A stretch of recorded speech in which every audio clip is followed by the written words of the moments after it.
Good evening and welcome to the Burnsville Parks and Natural Resources Commission meeting for Monday, June 5th, 2017. Our first item of business is to approve the agenda for the evening. Are there any items that commissioners would like to add to the agenda? Seeing none, do we have a motion to approve? I see a motion and a second. All in favor? Aye as well, and it is so moved. The second item is for citizen comment. Are there any citizens that would like to address the commission this evening? Okay, seeing none, we will move to the third item of business, which is to approve the minutes from our April 3rd meeting and our April 17 work session. So take a minute to check that over if you haven't already.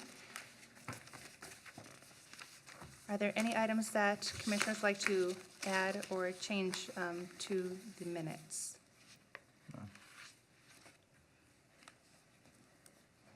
Seeing none, do I have a motion for approval? Motion to approve. I have a motion. I have a second. All in favor? Aye. Aye. Aye as well, and it is so moved. Our fourth item of business is to review the 2016-17 Annual Deer Management Report and propose strategies for the next year. And presenting for us is Caleb Ashling, our Natural Resources Technician.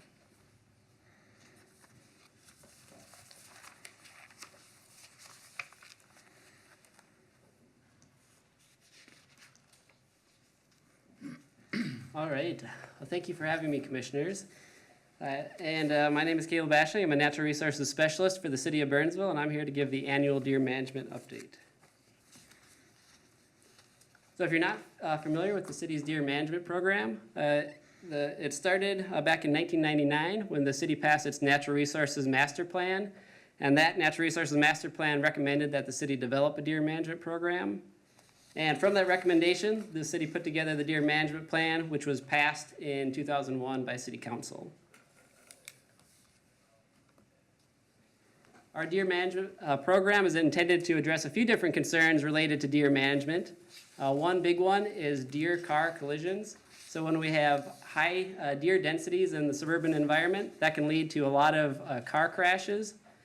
And that's, of course, a safety risk for residents, but also a financial concern for residents as well. Then another concern related to high deer populations is negative impacts to our natural areas from deer overbrowsing. So when we have a lot of deer, that can cause a lot of overbrowsing on our native plants, which are important for pollinators and other wildlife. They also will overbrowse on a lot of our important tree species like oaks and aspen and maple, preventing our young trees from ever getting a chance to make it to become mature trees. And then another issue related to deer is landscape depredation. So residents will have issues with deer eating their landscaping plants, which can be expensive. And then at high deer densities, there's more risk for disease in the deer population. So what I'll be doing tonight is reporting on our 2016 to 2017 program year, and then making recommendations for our 2017 and 2018 program year. And just to note, our program years run from April 1st to March 31st of the following year. So it's not a calendar year, but we've set it up that way because it aligns better with the activities in the program. So our deer management plan is made up of 4 components: our education component, the feeding ban component, monitoring, and population control. And for the education component, Natural Resources staff is always available for residents who want to call or email questions related to deer. And then we also have information on our city website, including a link to the deer management plan and our annual updates. And then we periodically put information in the Burnsville Bulletin, especially related to the deer feeding ordinance and reminding residents that it is against city ordinance to feed deer in Burnsville. Then relating to our feeding ban, we did have 2 feeding violations documented in 2016. And when we do get reports about deer feeding occurring, we do a site visit to document the issue. And then we'll try to directly contact that property owner and then also follow up with a letter notifying them that they need to stop feeding deer. And then we'll follow up in a week or 2 to make sure that the feeding has stopped. And in every situation I've been involved with in my time here with the city, that's enough to fix the issue. And so our recommendation is to continue monitoring and sending action letters as needed. Now for the monitoring component of the program, that's broken into a few different sections here. We have our aerial counts to count the population. We have our monitoring forms that residents can submit to let the city know about deer issues or deer observations that they have. And then we have our car deer crash tallies that we do every year, and then also our deer exposure survey that we do at Terrace Oaks Park. And just in general for our monitoring and our management program, we break the city into 6 management zones. We have the northeast, northwest, west central, east central, southwest, and southeast. And we know there is some deer movement between the different zones, but for the most part, the core deer population is staying within the zone, so we manage each zone separately. Now, typically, we try to conduct an annual deer survey of the city to count the population by helicopter. This is done in the winter when we get sufficient snow cover. Periodically, when we get winters like we've had this past year, we don't get the right amount of snow to conduct a survey, and so that was the case this past year. We weren't able to get up and do our aerial survey due to poor conditions. And that has happened before, and when that happens, what we do for our program is we look back at our previous deer survey, and we use that for our population estimates. So we'll remove any deer that were harvested through the city's activities from the population, factor in some fawn birth and natural mortality, and then use that to come up with our estimate. So that's what we'll be doing this year. And we'll talk a little bit more about that later. So this is an example of our aerial survey, the last one that was conducted, I believe in April of 2016. And we counted 56 deer in the city, and the majority of those deer were in southwest Burnsville. There were 29 deer counted there. And we also had 14 counted in the east central section of the city. And just keep in mind for our annual counts, we consider this a minimum count of deer that are present in the city. We know that we're not going to count every single deer that's out there. We're going to miss some, but this minimum count gives us a good baseline to make some management decisions related to deer.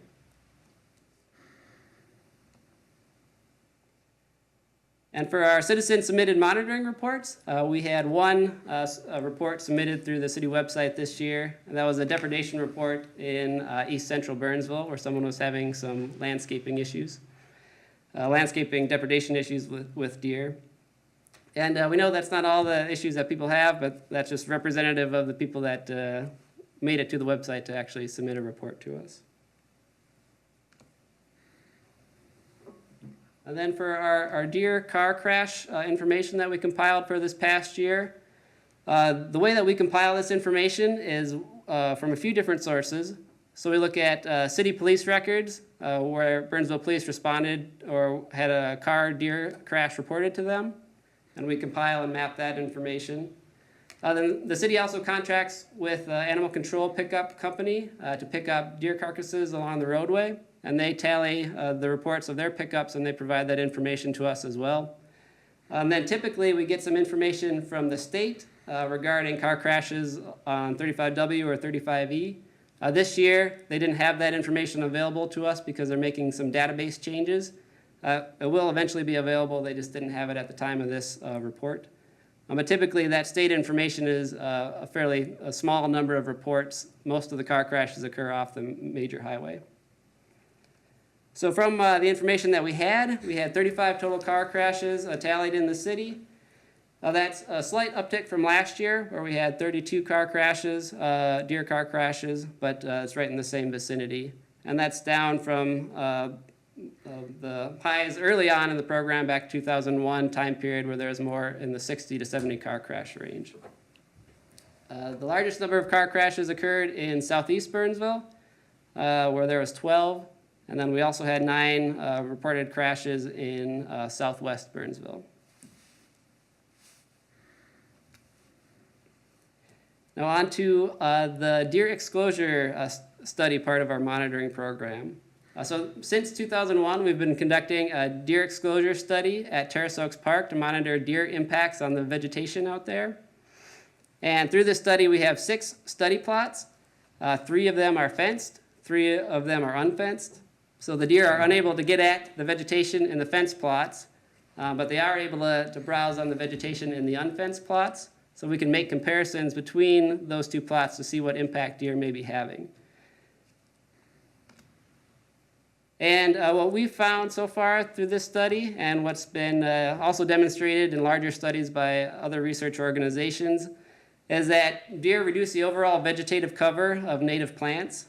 So in this chart here, in our fence plots, we had 94% cover of native understory species on average. And in the unfenced plots, we had 64% cover of those native species. So there was a noticeable difference between the fenced and unfenced plots at Terrace Oaks Park. And then also keep in mind that during the course of the study, we were conducting deer management and managing the population.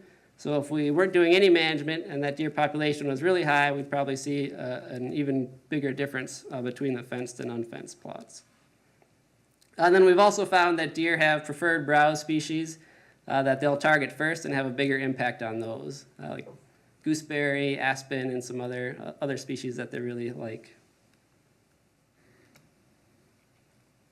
And our recommendation for monitoring is just to continue these annual monitoring methods that we've been doing. Now on to the population control component of the program. So we have several different strategies to control the population. One is encourage archery hunting on private land where possible.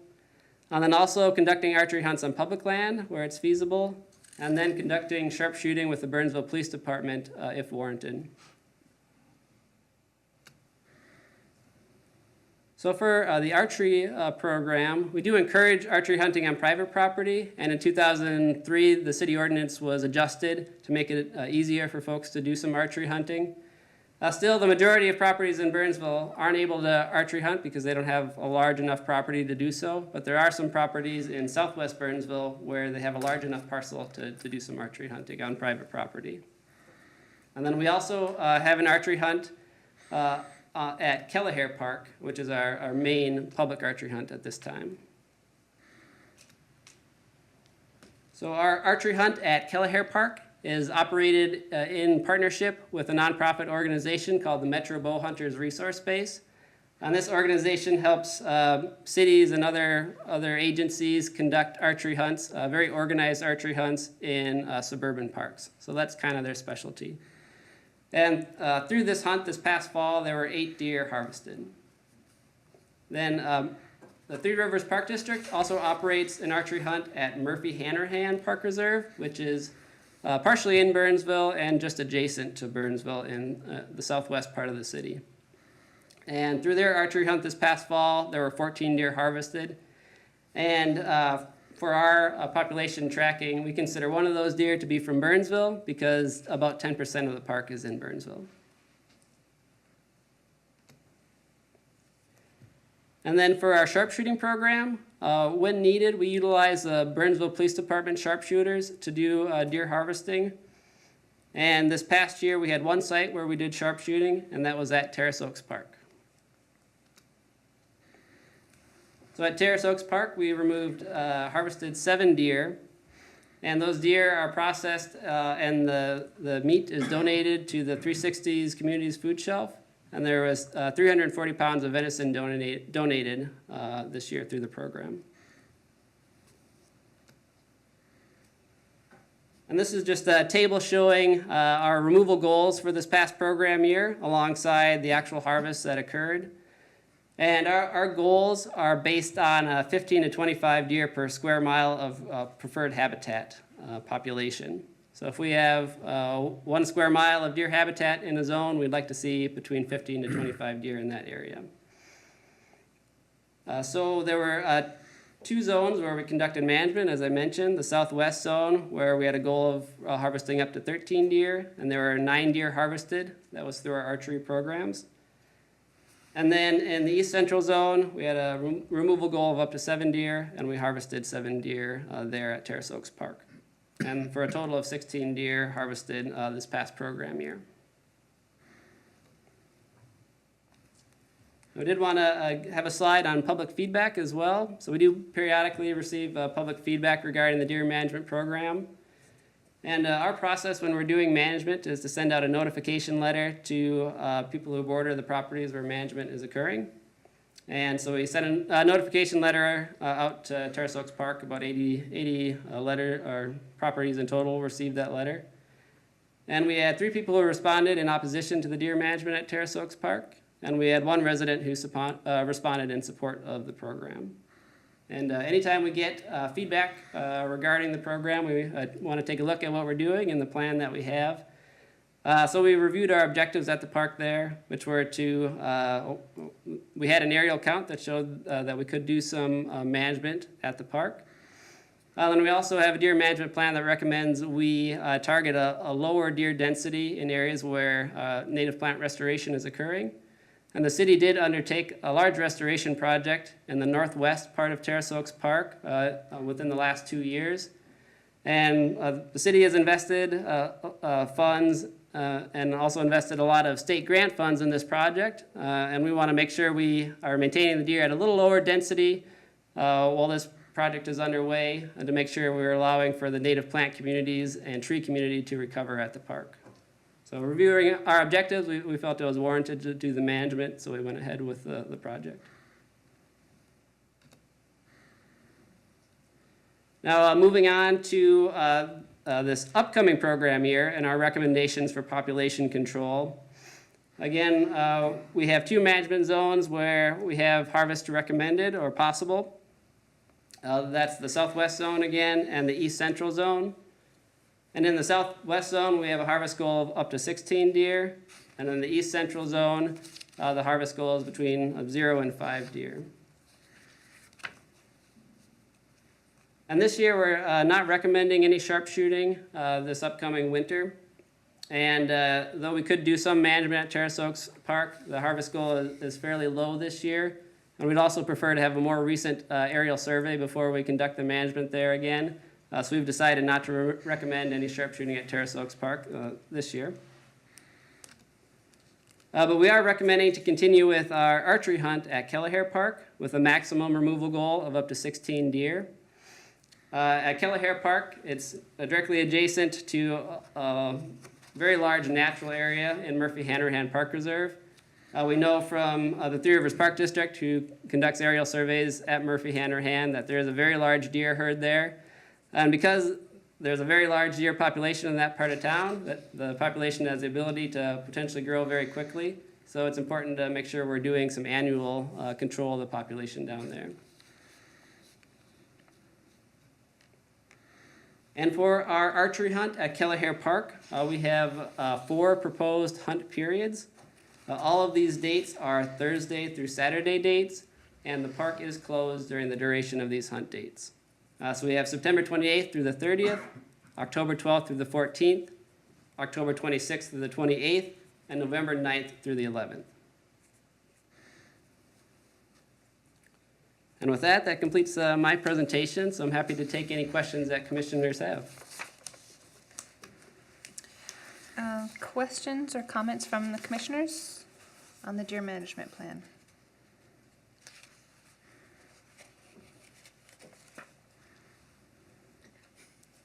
I think you Just have probably did a one- pretty good job. Okay, Commissioner Rofe? Just for the aerial surveillance that you're doing, are you going to use drones, or are you still going to go and use the helicopter we're using, because the technology is now changing?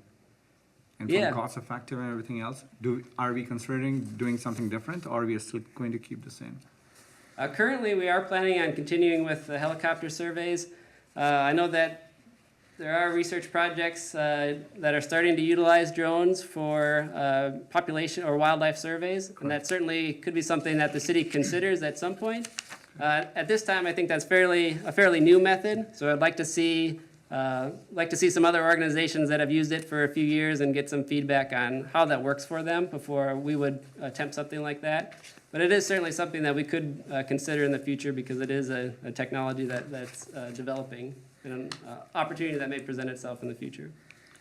Thank you. Good job. Yes, additional comments or questions from anyone on the commission? Anything from staff? No. No? Well, I'd like to say you've done a very good job with the presentation and this whole management program. It's very well balanced management plan and well researched. I'd like to see that you've taken into consideration citizen feedbacks and the aerial counts and population trends and goals of the deer themselves. So with that, we're looking for a recommendation from the commission to continue the deer management program with no changes to the current plan. Do I have that motion? Motion. Okay, I have a motion and a second. Second. Okay, I have a second. All in favor? Aye. Aye as well. Any opposed? None. And the motion, it is so moved. So thank you very much, Caleb, for your presentation and your time. Thank you, Commissioners.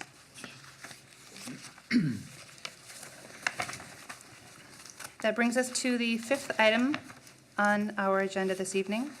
We have a public hearing. We will review Burnsville's stormwater pollution prevention program and 2016 annual report. Presenting for us will be Emily Erdahl.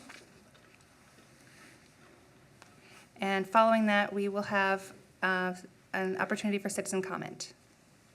Well,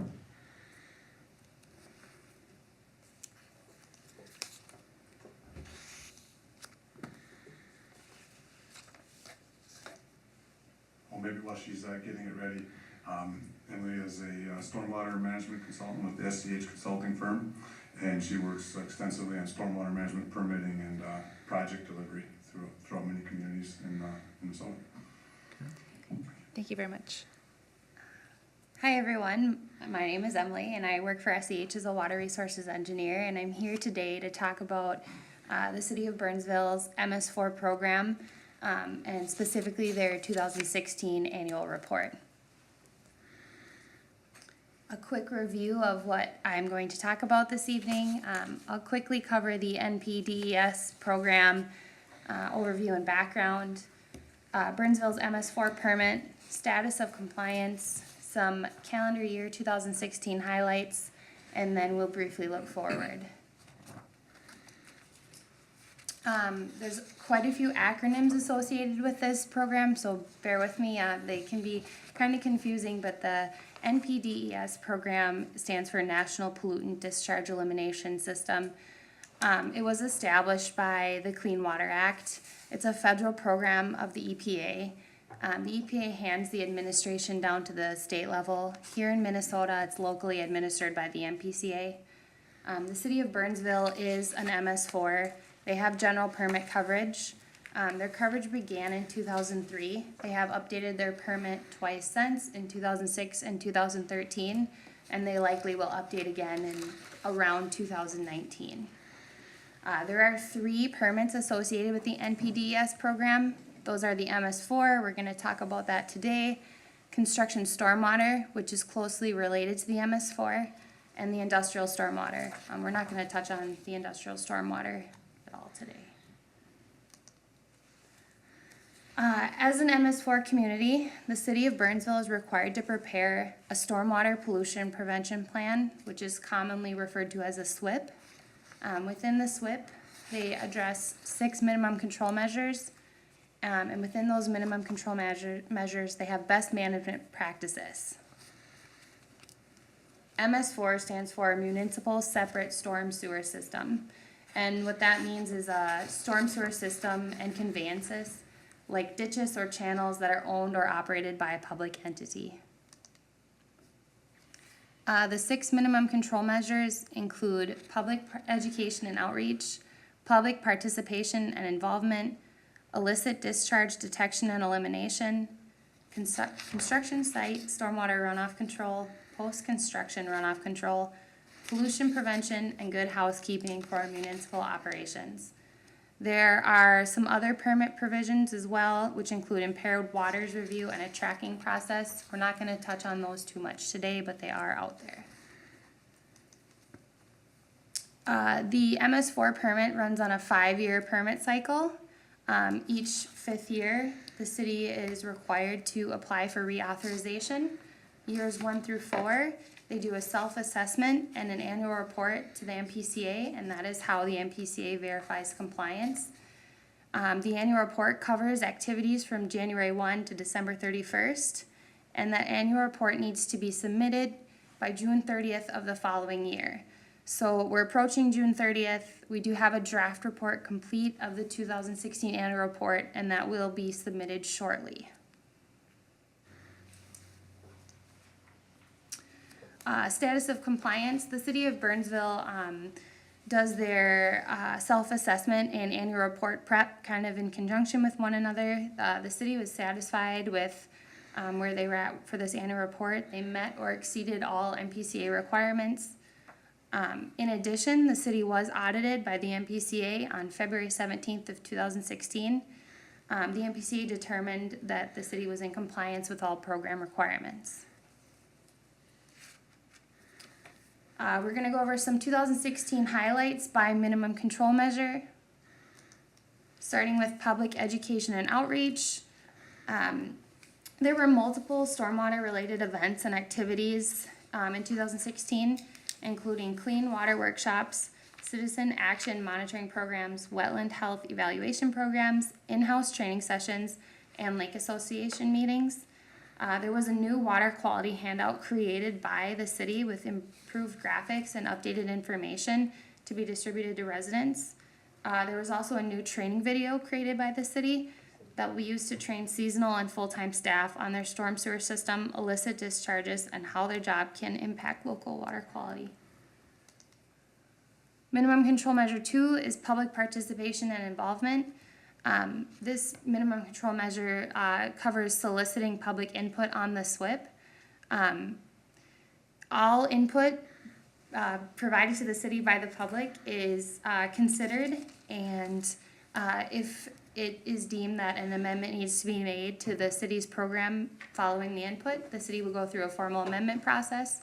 There was this annual meeting in 2016 on June 6th. There were 0 comments related to the SWIP, and therefore there were 0 changes to the program. Today's meeting, if there's comments that are received to Ryan, and his information will be at the end of this PowerPoint, they will be considered and responded to, and any formal amendments made will be in the 2017 annual report. Minimum control measure 3, illicit discharge detection and elimination. The city staff annually inspects outfalls and priority areas. They maintain an illicit discharge hotline. There were 3 illicit discharges reported in 2016, all by the public. City staff followed up and addressed those issues through 2 verbal warnings and 1 notice of violation. Minimum control measure 4 is construction site stormwater runoff controls. There were 7 projects reviewed by the city that were greater than an acre in size, and there were 5 active construction sites that were greater than an acre of size. Those active sites had a total of 50 inspections. There were several other construction sites that were less than an acre in size. However, the MPCA on the annual report only asks for projects greater than an acre to be reported. So of the enforcement actions taken, there were 81 notice of violations and 103 correction notices.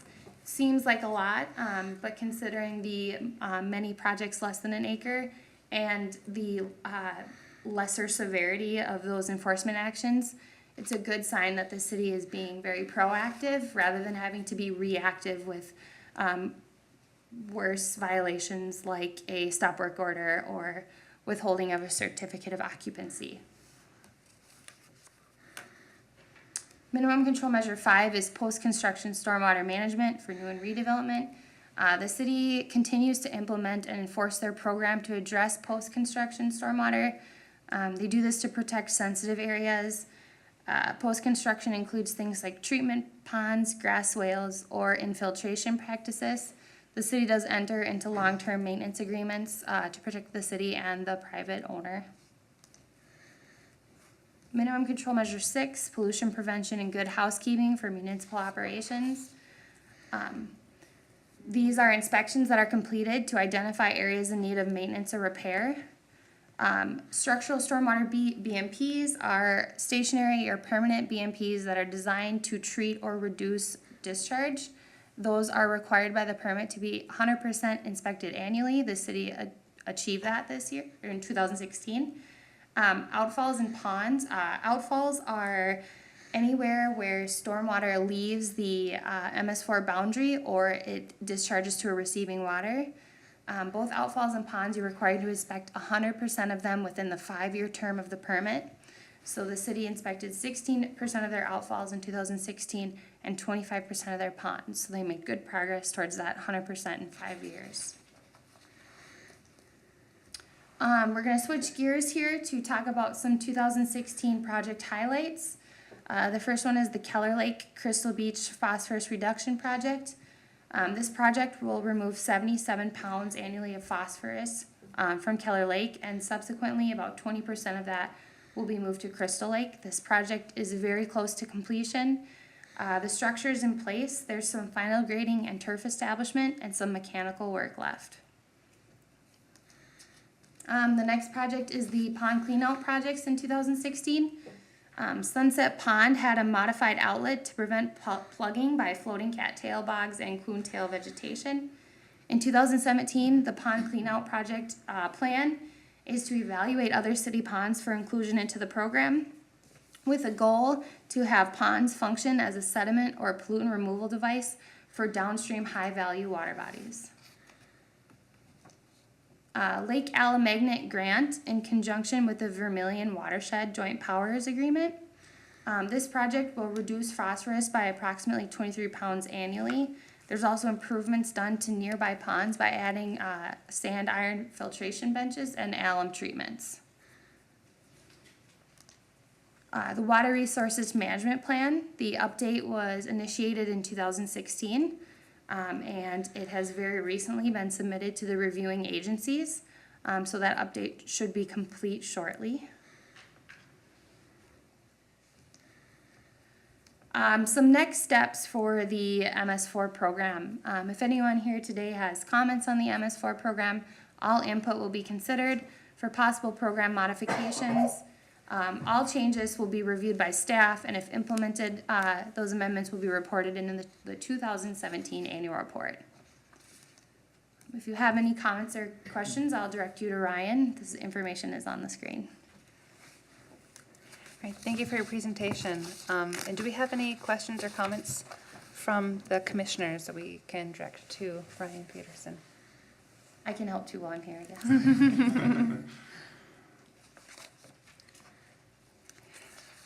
Yes. Ryan, does city staff perform the construction, stormwater inspections? Yes. And with that being, what is the background or what is the training that's involved for that staff to be able to identify,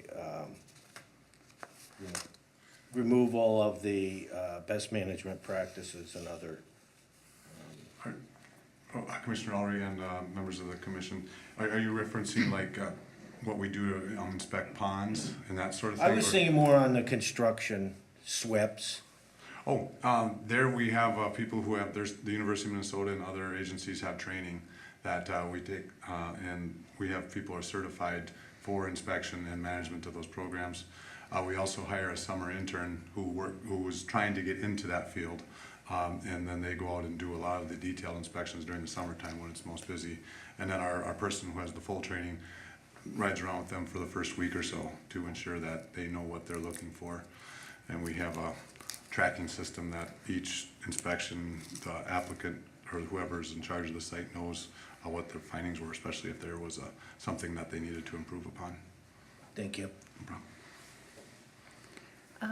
Additional comments from the commissioners before I open up for citizen comment? Seeing nothing, I'd like to, at this time, open up the floor for any citizens that would like to come forward and address the commission on this stormwater pollution prevention program. Do we have any citizens who would like to approach at this time? Talk to you.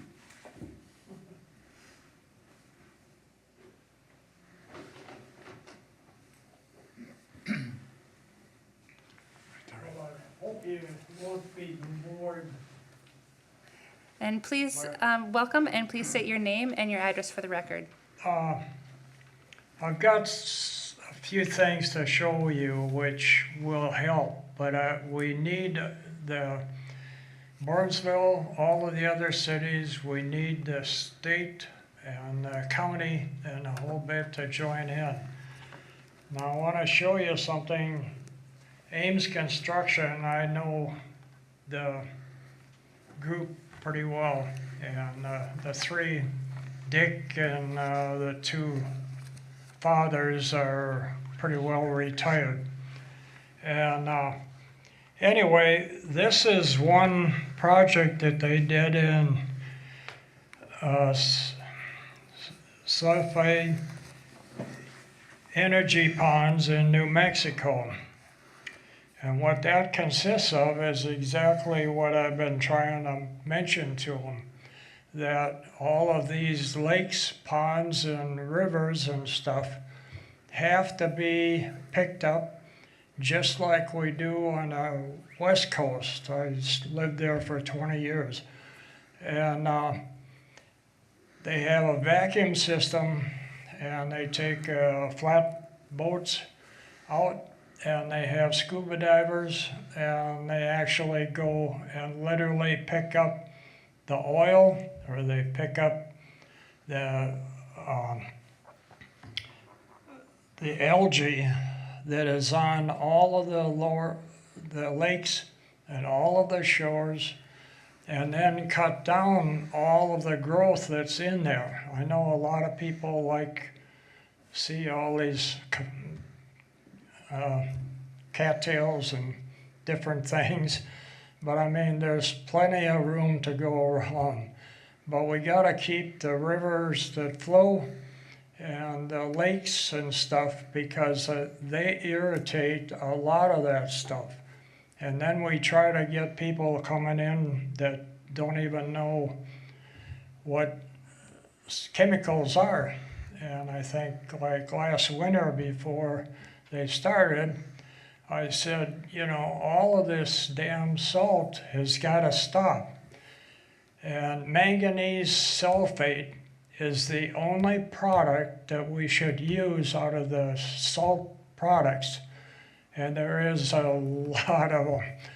And when you go to study minerals and rocks and different things, you really, you know, wow, where have I been?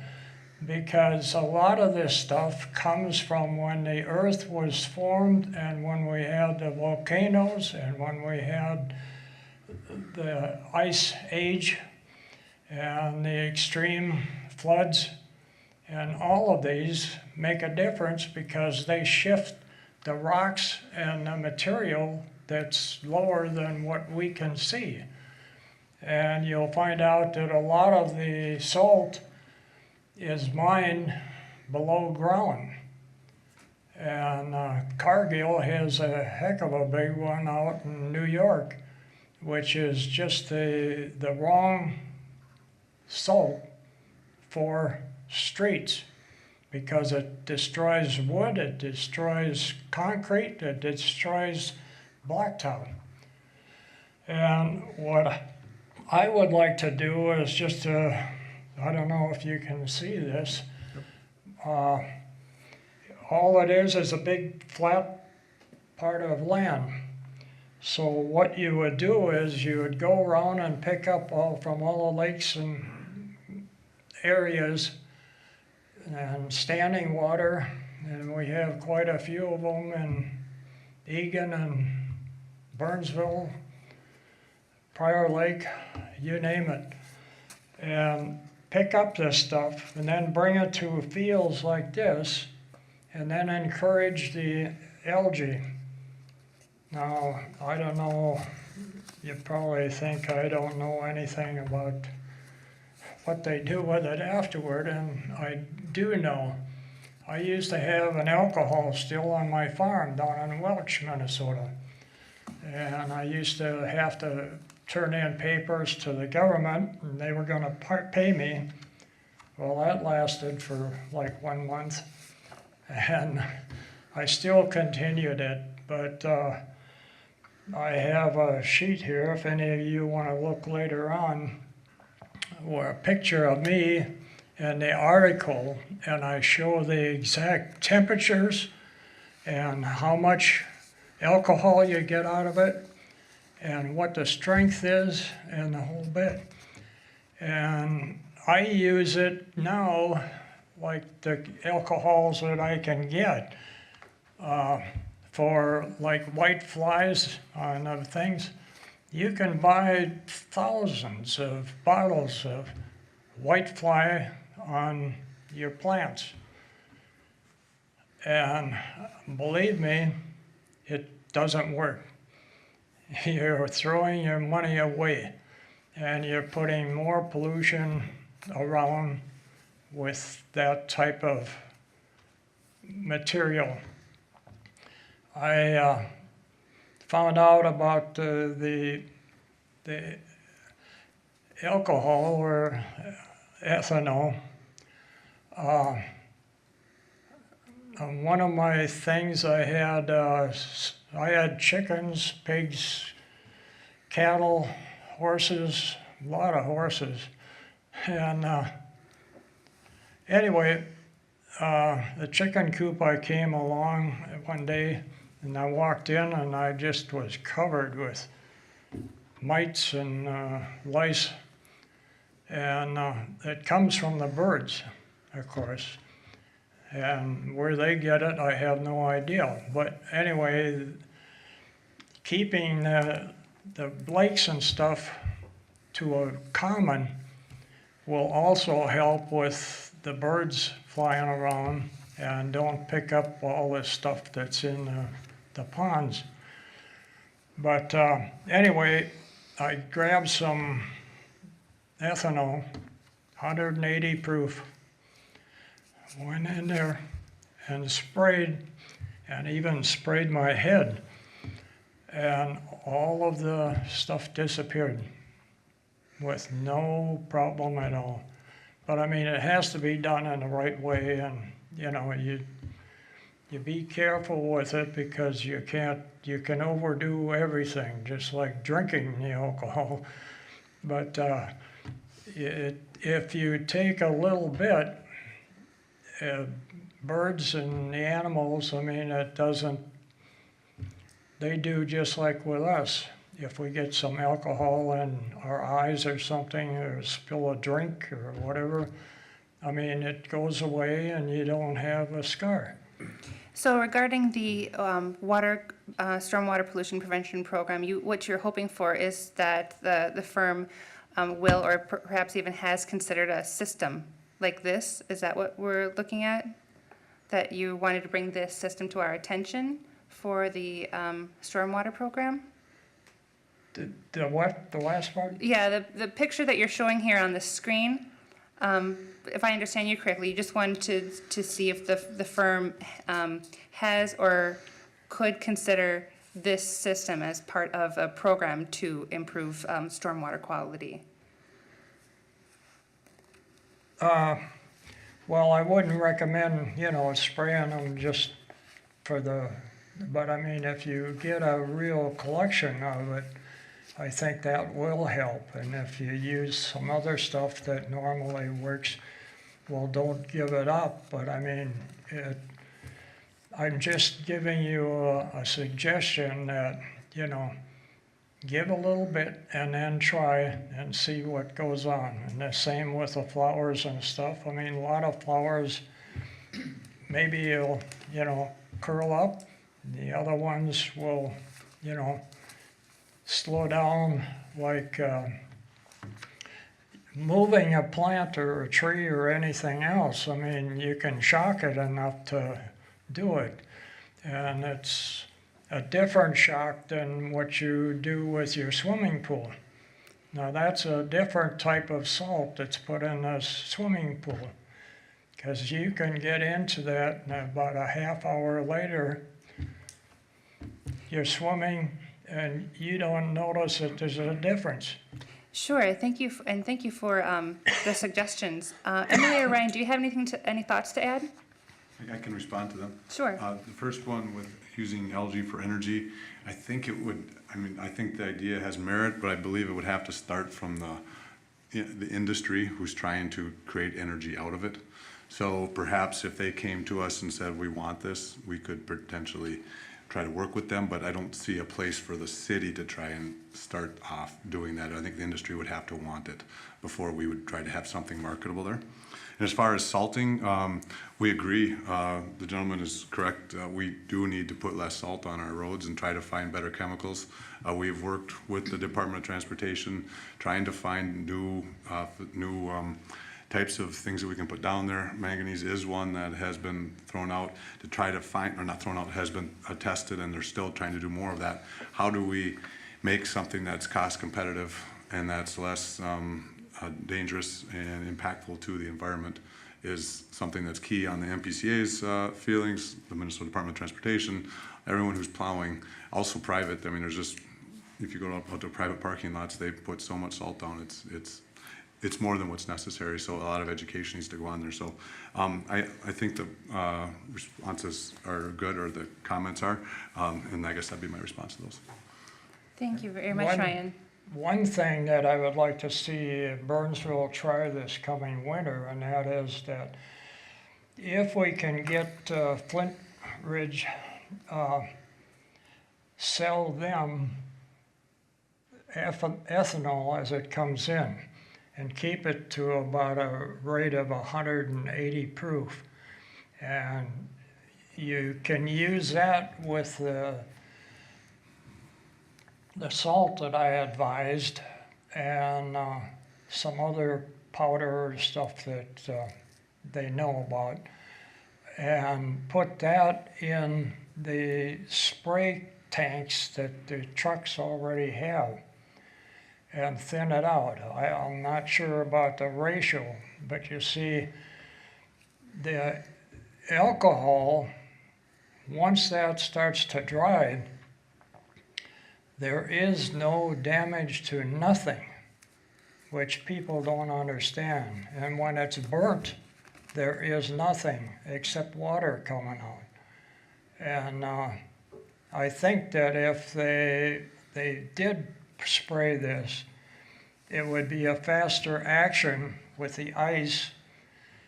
The snow, I'm a little leery because it depends on the amount of snow, because you can drain, the snow will cancel the alcohol, you know, I mean, a certain level, so that the salt does not work. And I haven't told anybody, but I know I've tried it myself. And it does work better with that. So, Well, thank you very much for your comments. They've been recorded.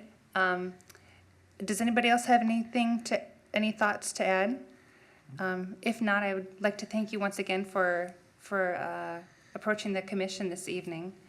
Unless you have anything else, could you state for the record your name and your address before taking your seat? yeah, I'm willing to talk to anyone or have any meetings. I'm also trying to work with them. I think it's a dirty shame with that one guy that had that garbage pit. I was here and I wrote up 2 slips that went to Ron when he was here. And I don't know whatever happened to it, but I saw what was going on. I mean, there were branches and an old couch that somebody had dumped, and I'm sure that's in the ground now. And there again, I have a suggestion. I know this is a different part of it, but it's around the same thing. I told them that the EPA and all of those guys worked with a lot of them in California, and I had a good time. They liked the way I worked, so I guess I did it right. But anyway, it didn't have to do with this, but it was other things that they were talking about out there. And anyway, they want to move this and put it on a screen, a waterproof thing. That's a no-no. No. You gotta dig all of this up.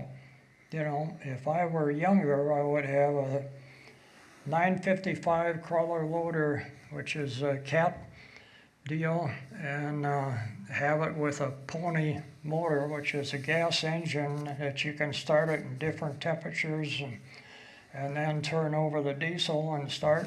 And it has a high lift to it, so you can dump it in trucks or you can move it any place. Excuse me. And anyway, I would like to see it put on our gravel people. They have these long chutes with belts on.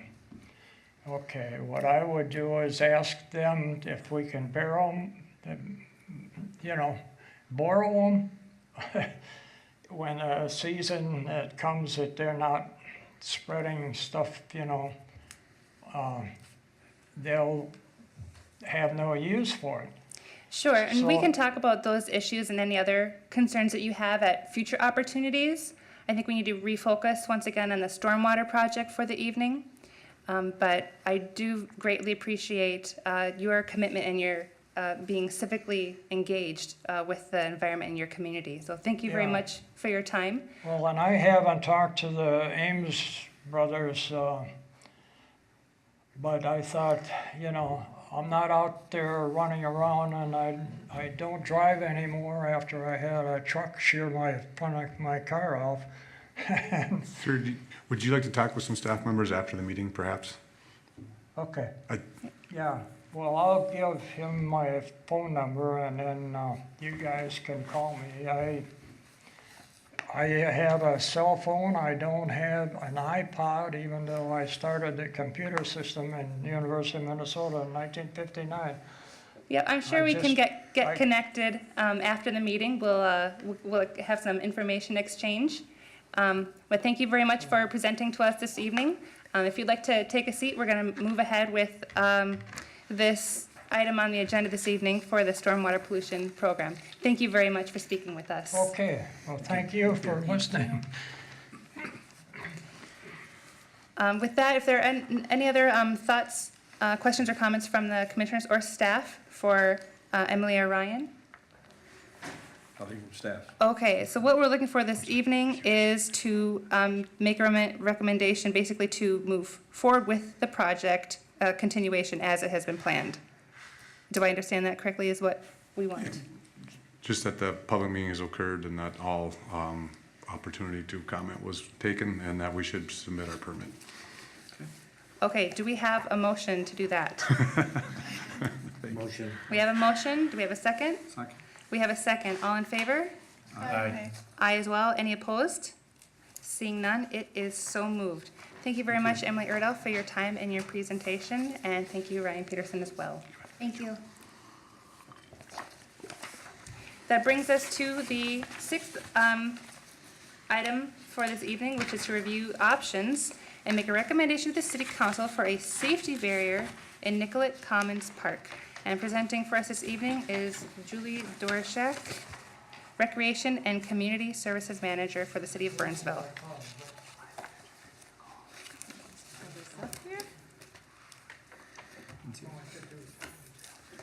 Good evening, Commissioners. As Madam Chair indicated, I'm here to talk to you about Nicollet Commons Park and the need for a potential safety barrier at that location. A quick overview of what we're going to talk about is just the overview of the project. We'll review the concepts that have been part of your packet. We'll look at the visual images, talk about the pros and cons of each concept, and the cost estimate for each of those concepts. And then we'll be looking for a recommendation from the commission on the preferred concept. Is everyone familiar with the location and have been at Nicollet Commons Park? Is everyone familiar? Yes? Okay. It's in front of the Ames Center, and along the east side of the park is Nicollet Avenue. And there has been reports to city staff that the location is that the children that are playing at the park at times are rather close to the sidewalk in the location of that Nicollet Avenue. I've placed a couple photographs to kind of help visualize this area. One of those areas, this is the northeast corner where the centrifuge statue is located. This is an area where children play in the water. Children play tag, those types of things. And then also we have the Ames Center sign also located on the other corner of the park. And so as we go through these different options, I just want you to think about those different types of things. We did have Stantec Consulting was brought on to help us visualize the different concepts, and so I know that you've seen that in your packet, but we'll go through that for the public here in just a minute. So safety is first and foremost the most important thing that we want to think about here as we move through these different visuals. As I indicated on this left corner here, that is an area where children play quite frequently. This next visual shows the open area where children play, beach. They bring balls, they play tag. Picnic opportunities are present when groups come in. Children play here.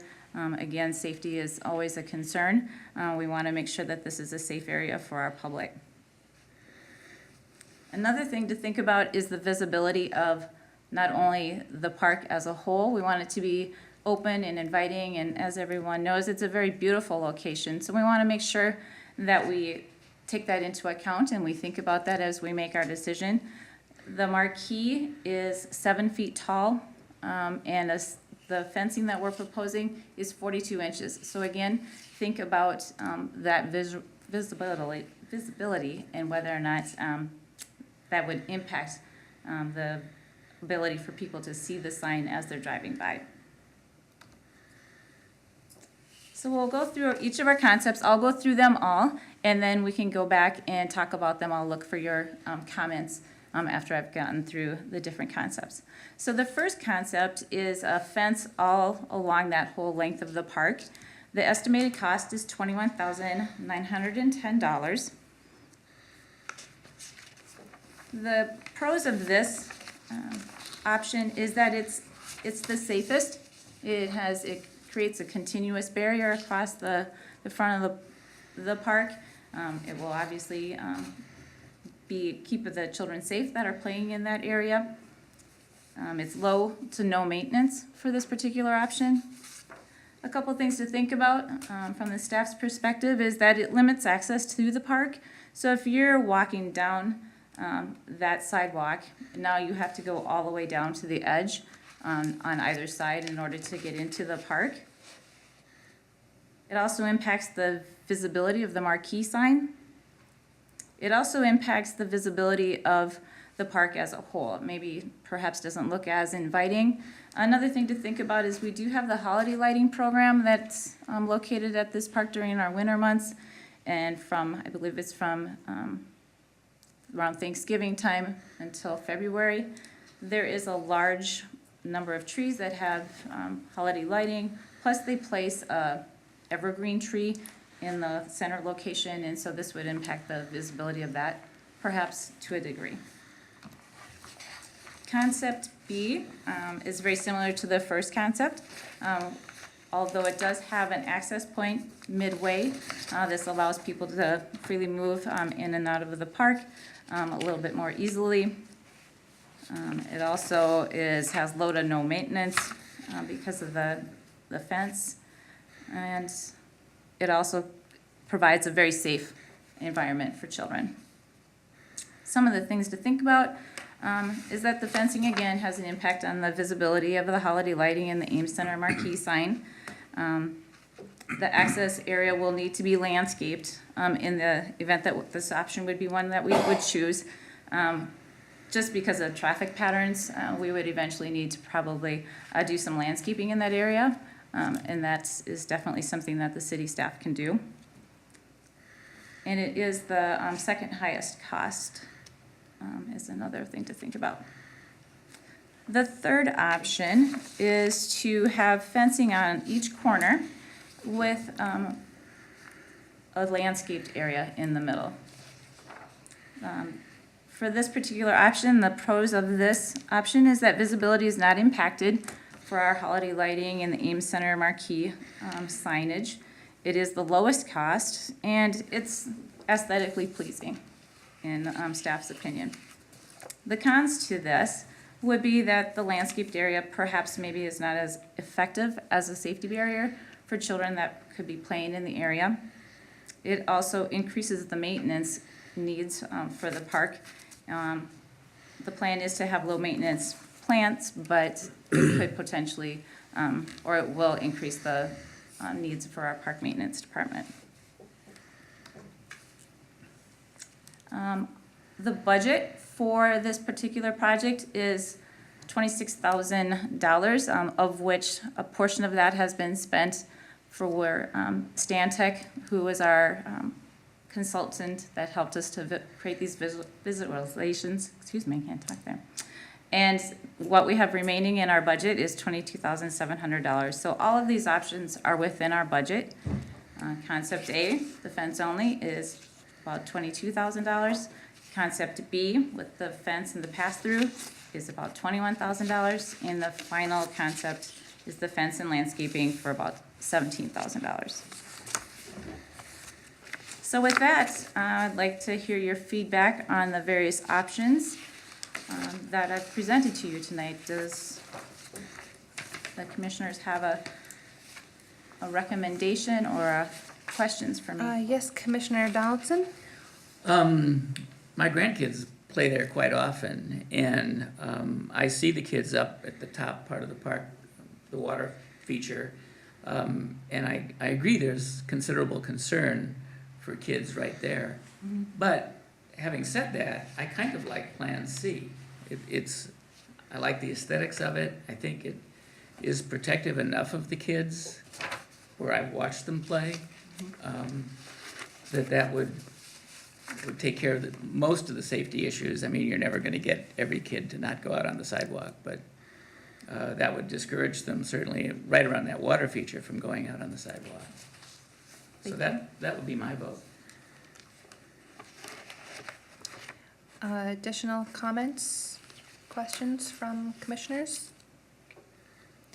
Can you put back the slide for the cost, please? Sure.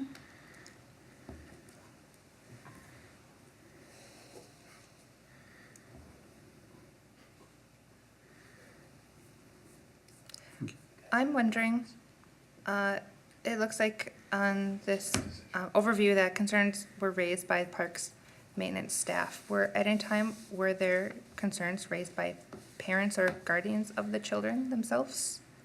I am unaware of any comments or questions that have come into our city offices regarding safety concerns by parents.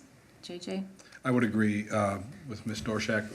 To my knowledge, we have not received any phone calls or emails with concerns over safety of children getting out onto Nicollet or onto 126th Street. Mm-hmm. Because in addition to this project, we, within the last couple of years, put in a new set of traffic lights at that intersection to moderate traffic. And I'm wondering, before this project was concerned, was it ever considered just to reduce the speed limit on that road to increase the safety of the children and just pedestrians in general? Because that could be done too. I mean, it could be done in addition to this project for improved safety. Because I think the speed limit right now is 35 miles an hour, which is a little bit fast for, I think maybe, it's in the area of residential speed zones. Commissioners, it's very difficult to change speed limits. You have to go through, surprisingly, you have to go through the Minnesota Department of Transportation to have a speed limit or reduced. They'd actually have to evaluate it to allow us to do that. And the reason is they don't want every community just to not be basing their speed limits upon what the conditions are of the road. Also, we would have to weigh that's also used by people commuting, for the 4-lane road. So I think it'd be very difficult to get it lowered to 30 would be as low as it could possibly be.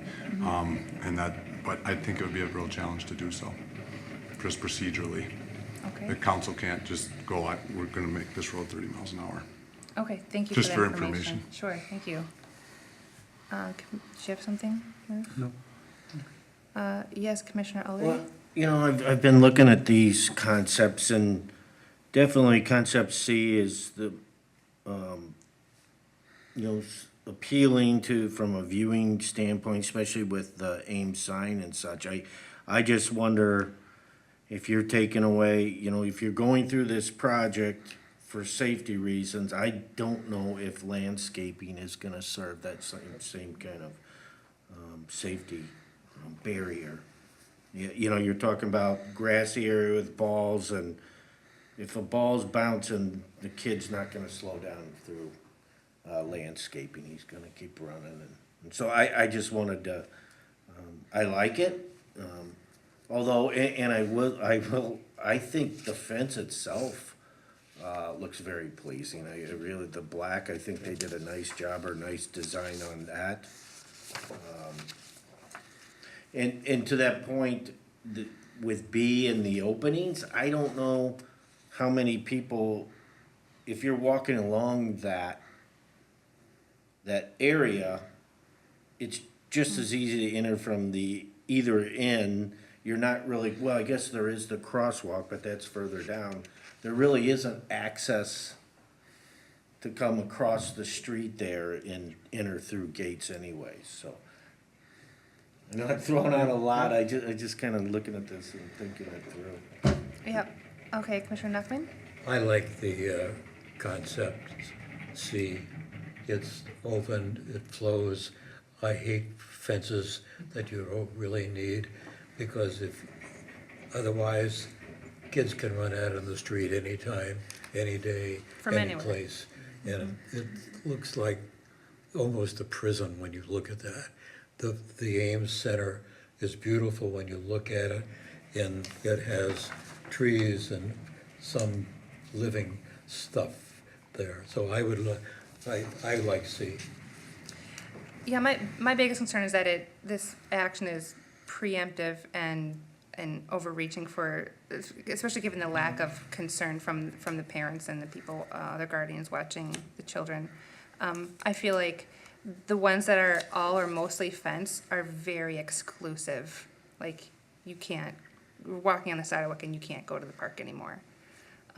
That's my concern. So if we put up anything, I'd like concept C with the landscaping. But I don't know if there's a possibility to reevaluate and table it for the future if it does become a concern for more parties. My biggest concern is also, what is the objective? The objective is for safety. If you're going for safety, C does not totally complete that part of it. Now we are going towards safety plus the looks. And I think A has more, because you still have the looks, but if your objective is not that, and then we have to redesign certain things. Maybe dig something else and put more trees or whatever it is. But C, from my perspective, it's half thing, which means you're trying to spend about $17,000. You're still not 100% on that part of it, because now we are going to compromise it for the looks and the safety. And our main objective, A, is for safety. So if you want to do it, we do it this way, or if we don't, then right now we don't have any incidents so far, thanks God. And how long has we been in the park? The park is there for? 2005, 5, so about 10, 12 years, right? And I'm not suggesting that we need to wait till, God forbid, something happen. But so far, things are in control, and the objective comes, which I partially agree, because when my daughter was little, we can see that it can happen, but I'm not, the C part is like half-baked. You're spending so much, that's why I wanted to look at the cost perspective, and we are still not reaching the objective. Sure. Commissioner Ralph, one thing that I failed to mention in my presentation was that area to the left was by far the most, the primary concern, the area where there's the rocks and the fountain area. So that was the primary concern. The middle section is the secondary concern. There has been no visibility or no visual areas where our staff, our recreation staff who coordinate International Festival, Flicks on the Bricks, concerts in the park and so on, of children going too close to the sidewalk in that particular area. There is a berm there, so accenting that berm and adding planting materials to it, our consultants did feel that that would be a good option for us to consider. If the commission and city council chooses to move forward with C concept, if we continue to see, or if our park staff continue to see issues in that area, a fence can always be added after.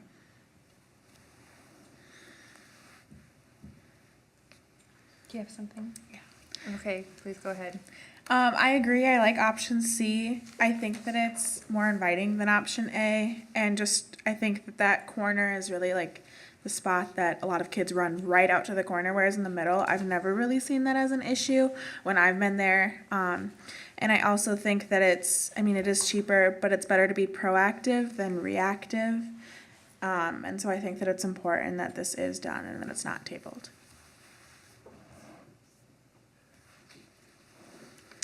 Okay, additional questions, comments? Yes, over here. I do agree. From what I gathered, this area is the biggest issue, and I think that the option C does fulfill specifically that part. From what we talked about in the past, I didn't realize that this area was an issue at all, like the bigger area.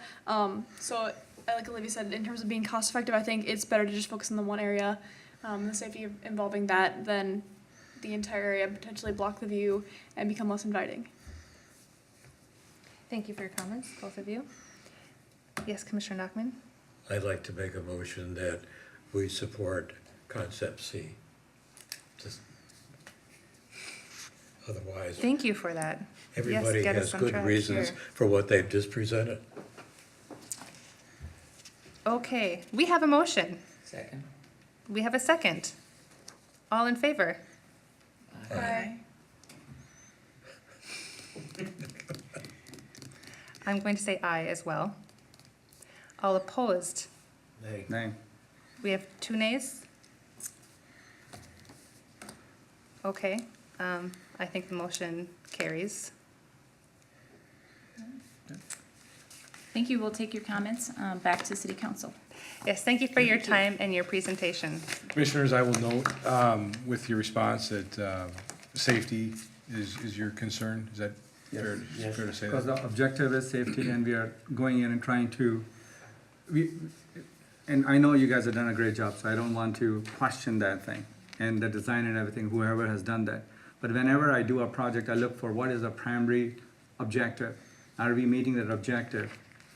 And then going back, and then if the secondary objective is like the access and the looks and everything else, I always look, are we doing for the first one? Yep. Thank you. And you brought up about safety, that the other Plant B and Plant C with the pass-throughs wouldn't meet the objective 100%, and I say neither would A. Kids are always gonna find a way to go over the fence, to continue to go the long way around the fence, so just to keep that in mind, I just heard the 100% and the little bell went off in my Sure. head, and it can't be 100% for safety for anything. From maybe the Unless you do put them in percent, prison. right. But Yeah. it's a hurdle. It's Yeah. not a total Yeah. foolproof thing that we are trying to go towards. Yes, thank you both for your comments and for your motions and. Just in Yes. addition, when this is presented to the city, I think it would be fair to say that we all have a concern for safety, and if it really, people in the safety business feel that it is unsafe, I would say just go to A and do it. But I think that, we don't really have enough, I'm a layperson. I have no idea what the safety issues are other than, Right. common sense. Whoever designed the fence has done a great job, or the choosing and the coloring, it looks really nice. So, thank you. And with that, completion, that brings us to the 7th item this evening, which is miscellaneous, and we do have some items to discuss. We do, Madam Chair, thank you. I'd like to point out tonight that this is the final meeting for 3 of our commissioners. Commissioner Bohar, who has been with us for 1 year as a youth representative, has served her term, and she's off to college this fall, so she can no longer serve with us. Commissioner Johnston, who has been with us since 2013 and is not here tonight. Her term has expired. And then Commissioner Nachman, who has been with us since 2008. It's his last commission meeting as well, and he has served all of his terms. I'd like to make some comments, since it's my last chance. So it's citizen comment. Over the years, it's been a real honor to be able to be on this commission. I like park stuff and natural stuff, and being able to be on this commission has been really fun. I think 9 years is plenty. In the olden days, my wife was on the park commission for 15 years, so I gave up trying to catch up to her. But I just have about 3 things that in my mind, are highlights. The first is the appreciation of Terrace Oaks. I don't know how many remember when a gentleman with a golf club came in to the city council and said, all the trees are going to be dead soon, and we need to build a golf course here and tear all that out. Well, there was some consternation in the city, and the bottom line is we have Terrace Oaks. Some trees are dying, but Terrace Oaks has become almost the activity center for the city.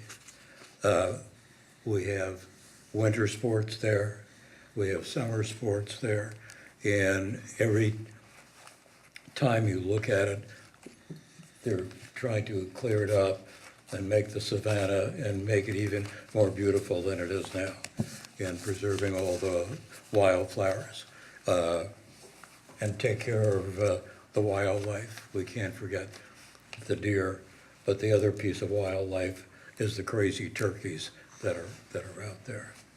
So Terrace Oaks has become, in my mind, the work from this group and others have really kept it going. The second is the Bicentennial Garden.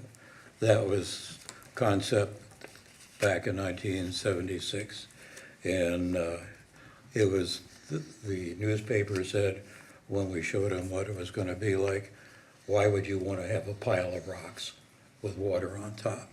Well, civility reigned, and the Bicentennial Garden has been a place of beauty.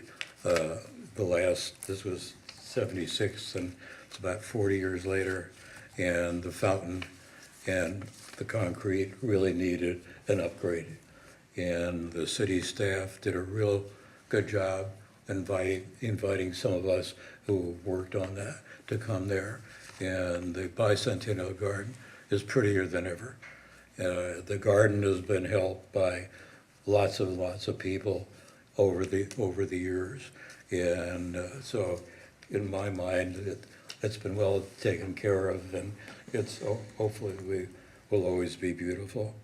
And last of all, I think it's important for the city to recognize the park commission, the park staff, the natural resources, the people that do the dirty work.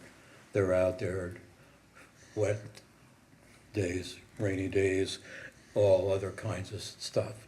And over the years since I've been here, which has been since 1968, this city has done a marvelous job. And I think the park commission, who has ideas and are sort of the guardians almost, but the doers are the park staff. And I think they should be recognized for all the work that they do, and I hope sometime in the future park staff, park commissioners find a way to recognize some of those folks. The police department, the fire department folks get recognized. And I think the people that are doing the parks and natural resources really deserve a recognition, I think, like the other agencies of the city of Burnsville. I also, back in '68, when we moved in here, the population of Burnsville has changed immensely.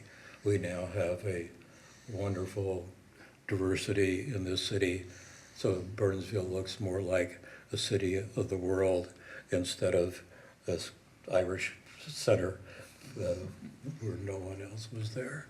So I hope in the future members of the park commissioner, the commissioners, including the young men and women that become part of our staff here, we can get folks like the new citizens of Burnsville at that age to become participants like we have now. So with that, lots of luck to everybody. It's been fun, and every minute was a good minute. Thank you, Commissioner Nachman. Next on our list, our next Parks Commission meeting is scheduled for July 17th. That's a slight change in the norm. At that time, we have a 5:30 work session where we will be discussing the city's comp plan update. And then following that, we will have a meeting at 6:30. I think all of that will take place here in the council chambers just because we have so many other issues happening out there with our city facilities and whatnot. So I think we'll be scheduled for in here for that entire time. And then the last item I want to point out on your list of miscellaneous items is that in your packet, you received a letter from a Burnsville resident, Mr. Gilman Diedrich, regarding some concerns he has, some environmental concerns he had regarding the XL energy pipeline. And we moved his letter on to the folks at XL and our consultants that have worked on that project. And I believe that his issues and concerns have been addressed in those email responses that are also attached in your packet. And if you have any additional questions or any follow-up on that, I believe, again, Mr. Peterson could maybe address some of those issues too. That's it. Okay, with that, it brings us to the end of our formal meeting agenda. Do we have a motion to adjourn this meeting? So moved. We have a motion, Second. and we have a second. All in favor? Aye. Aye as well. Thank you for attending or watching the Burnsville Parks and Natural Resources Commission meeting.